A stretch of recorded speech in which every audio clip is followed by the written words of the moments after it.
Kerala Congress M പിളർന്നു. Francis ജോർജിന്റെ നേതൃത്വത്തിൽ ഉന്നതാധികാര സമിതിയിലെ 3 പേരാണ് പാർട്ടി വിട്ടത്.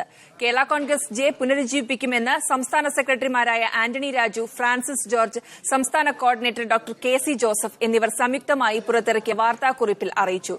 സീറ്റ് മോഹമല്ല, രാഷ്ട്രീയ കാരണങ്ങളാലാണ് പാർട്ടി വിടുന്നതെന്ന് നേതാക്കൾ അവകാശപ്പെട്ടു. കെ.എം. മാണിയുടെ ഏകാധിപത്യം, കുടുംബവാഴ്ച, ഫാസിസ്റ്റ് അനുകൂല സമീപനം എന്നീ രാഷ്ട്രീയ കാരണങ്ങളാലാണ് പാർട്ടി വിടുന്നതെന്ന് നേതാക്കൾ വാർത്താസമ്മേളനത്തിൽ അവകാശപ്പെട്ടു. കേരള കോൺഗ്രസ് പാർട്ടി ഉന്നതാധികാര സമിതി അംഗങ്ങളായ ഫ്രാൻസിസ് ജോർജും ഡോക്ടർ കെ.സി. ജോസഫും ഞാനും കേരള കോൺഗ്രസ് പാർട്ടിയിൽ നിന്ന് രാജിവെക്കുകയാണ്. കേരള കോൺഗ്രസ് പാർട്ടി ഈ കഴിഞ്ഞ നാളുകളിൽ അതിൽ നിന്ന് പിന്നോട്ട് പോയി എന്നുള്ള വലിയൊരു ആക്ഷേപം കേരള കോൺഗ്രസ് പാർട്ടിയുടെ പ്രവർത്തകർക്കും പാർട്ടിയുടെ അനുഭാവികൾക്കും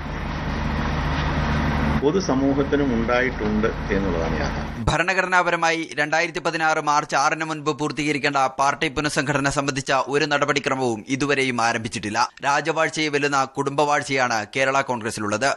പാർട്ടിയുടെ നയപരവും സംഘടനാപരവുമായ കാര്യങ്ങളിൽ ഏകപക്ഷീയമായ രീതിയിലാണ് ചെയർമാൻ ശ്രീ കെ.എം. മാണി പ്രവർത്തിച്ചു വരുന്നത്. ജനാധിപത്യ മര്യാദകളെ തകിടം മറിക്കുന്ന കുടുംബവാഴ്ചയാണ് ഇപ്പോൾ കേരള കോൺഗ്രസ് എമ്മിൽ നടന്നുകൊണ്ടിരിക്കുന്നത്. ജോസ് കെ മാണിക്ക് കേന്ദ്ര സഹമന്ത്രി പദവി നേടിയെടുക്കാൻ വർഗീയ ശക്തിയായ ബിജെപിയുമായി കൂട്ടുകെട്ടിന് ശ്രമിച്ചുവെന്ന ഗുരുതര ആരോപണവും ആന്റണി രാജു വാർത്താസമ്മേളനത്തിൽ ഉന്നയിച്ചു. ഫെബ്രുവരി മാസം 2-ാം തീയതി രാത്രി അമിത്ഷായുടെ വീട്ടിൽ പോയി ശ്രീ ജോസ് കെ മാണി കൂടിക്കാഴ്ച നടത്തി ചർച്ച നടത്തിയത് ഇതിന്റെ ഭാഗമാണ്. കസ്തൂരിരംഗൻ റിപ്പോർട്ടിലെ കർഷകദ്രോഹ നടപടികൾക്ക് കെ മാണിയും ജോസ് കെ മാണിയും കൂട്ടുനിന്നുവെന്നും നേതാക്കൾ ആരോപിച്ചു.